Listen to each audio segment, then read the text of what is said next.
Hi guys and welcome back to my channel. So in today's video I'm going to be telling you guys my fake tan tips. So I'm not necessarily saying that these are right.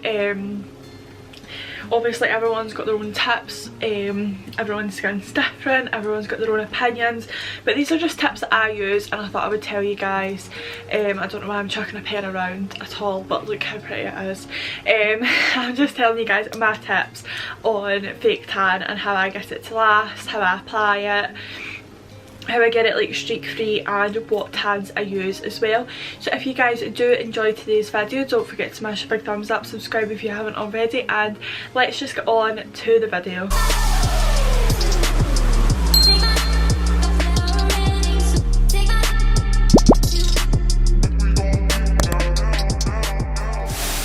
So I have my book here full of my top tips for tanning. I also have the two tans that I prefer to use beside me, but there's loads and loads of brands of tan that I really like. I like brands such as Rose and Caramel, I quite like Fake Bake as well, Saint Tropez, St Moritz, all of those brands are absolutely amazing, but my two go-tos are actually the Be Perfect Jacqueline Jossa one, or just a Be Perfect tan. They're absolutely amazing, and the Bondi Sands tan. So those two are my favourites.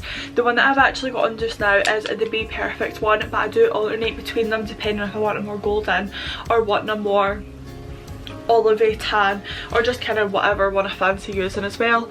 I love the filter by Molly May also. That is such an incredible tan, I absolutely love it. And just before anyone says anything, please ignore my hands. I know that they're a bit I'll let you guys know the reason for that. So basically I got this Eyelid Paradise brush that I wanted to try and use. You could use it over your knees and your elbows and your hands and stuff, and it's supposed to make them like more flawless and not like stick as much, so you're not applying as much product. So I think there was too much product in the brush when it came to my hands, because my knees and my feet and stuff are fine. It's just kind of my hands are a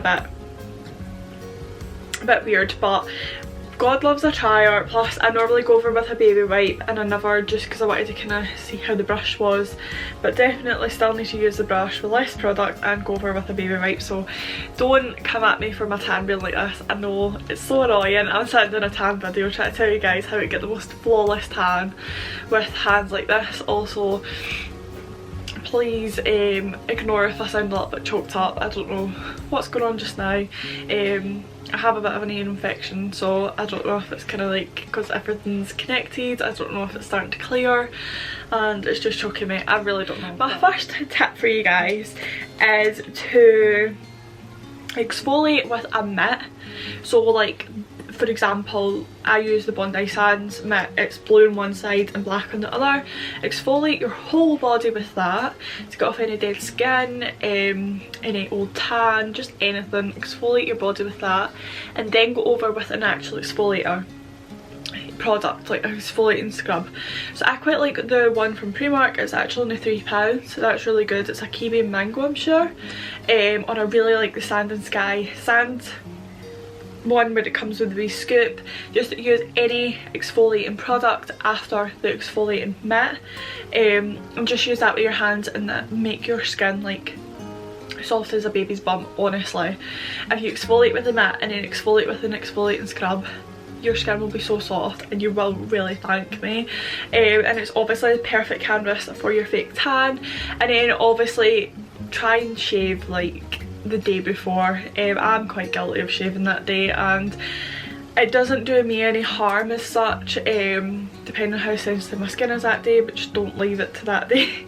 Try and do it if you can the day before, otherwise you'll end up with strawberry legs. So my next tip is to start from the bottom up. So start at your legs and then go down to your feet and then go up to your thighs, or this is how I do it, then go up to my thighs, and then go to my stomach, my chest, my left arm. When my left arm's drying, I'll do my face because I'm right-handed. So I'll do my face, and by the time I'm finished that, my left arm will be dry. Then I go over to my right arm, and then when that's drying, I'll get someone to do my back, And then once they've done that, my arms should be dry and I'll go on to my chest again. I always do 2 layers on my chest, and my other tip is just to do 1 layer of tan.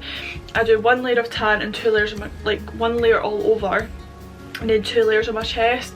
The reason that I do that is because I find at the end of the week, like I do my tan weekly, therefore it's a long process, and I don't want to be standing in the shower or sitting in the bath for like absolute hours.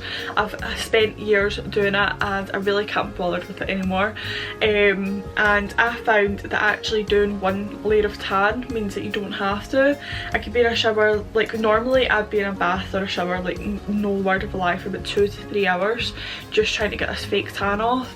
As now I'm literally like half an hour in the shower, and that's because I'm going through like the ritual of like exfoliating and then using a scrub and then shaving and then like washing my body and washing my hair. Like that's normally it's about 30 to 40 minutes for that, whereas like 3 hours is crazy to sit in a bath or a shower just to scrub off tan. Plus you're saving products, so you're saving money. It means you're getting a lot more out of a bottle of tan than you would if you were doing 2 layers. And I found that you're not actually that much darker having put 2 layers on. I don't know if that's just me, but I find that I'm not as dark, like I'm not much darker compared to 1 to 2 layers. So you're actually better just saving your money, saving the tan. You're also saving time just doing 1 layer, and it means that you don't need to use like products such as tan removers and stuff like that.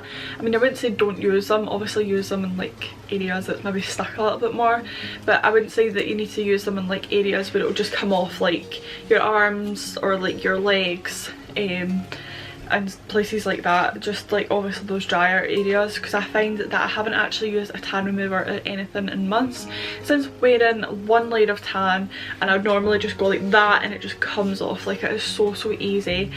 And as I say, it reduced the time massively in the shower. So my next tip is to use a velvet mitt. It doesn't absorb as much. It is reusable, so you can chuck it in the washing machine. It makes it more flawless and not streaky. I remember I always used to use the wee pound ones that you used to get in Home Bargains. They used to chuck them after, and my tan wouldn't be like overly streaky, but it just wouldn't, like, it wouldn't be as dark. I remember always like using Bondi Sands and stuff and wondering why my tan wasn't as dark as that, and I realised it was because of the mitt, because I wasn't using a mitt that was half decent. I was just using a wee pound mitt that it done nothing for me. So the next tip that I would always say is use a baby wipe or a damp towel or cloth to wipe your palms. As I said, I've not done it because I was trying that brush, but normally I would use a damp towel or a baby wipe just to wipe my palms, my fingers and also my nails, so that it's not stained and so I don't have a tan on my palms. And my next tip is to wear loose clothing. Now this is a very obvious one, but I actually find that, I mean, if you can, I find it's actually a lot easier to just sleep with nothing on. Once I've popped my tan on, I'll put on loose clothing to go about the house, and then when I jump into bed, it's a lot easier, and it means that, say you're wearing like long pyjama bottoms and they're obviously baggy, and then they fold and then they fold and that imprint goes in your tan and then it comes off, you're actually just better just taking them off. Or if you're not wanting to take them off, then I would definitely recommend satin pyjamas. They're maybe a lot better than wearing cotton ones to bed, plus they won't absorb anything as well. So when you come to actually taking your tan off, this is such an obvious tip, but it's something that I never done when I was younger, and it's actually running the water, like standing in the shower, running the water over your tan until the water's clear. This is one of the biggest causes of a streaky fake tan. People running the water and just jumping back out.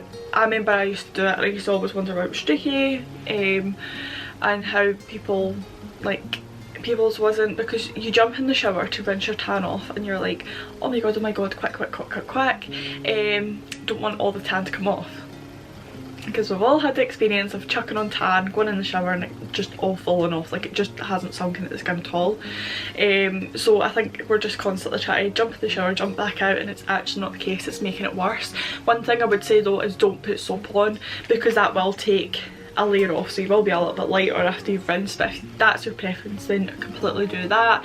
If you're needing to wash your hair when you're taking your tan off, like rinsing the top layer off, then just kind of try and angle your head so you're not the soap's not hitting you as much.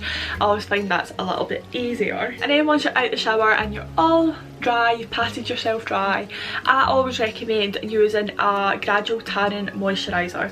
Now I feel like what this does is it gives my skin such a healthy glow. It puts a little bit moisture back in my skin, but it also makes me a little bit more golden, a little bit more darker, but only apply it after that, because otherwise if you keep using it every single day, I feel like it builds up a layer of tan and you're going to struggle to get it off at the end of the week as well. So just definitely use it once or twice max and you're good to go. You'll be nice and golden and you'll also be quite moisturised. And my next tip is to use a tanning mist. Now obviously when we're cleansing our face we might be using acids and exfoliators and scrubs and toners and all of this kind of stuff that's going to start taking our tan off our face.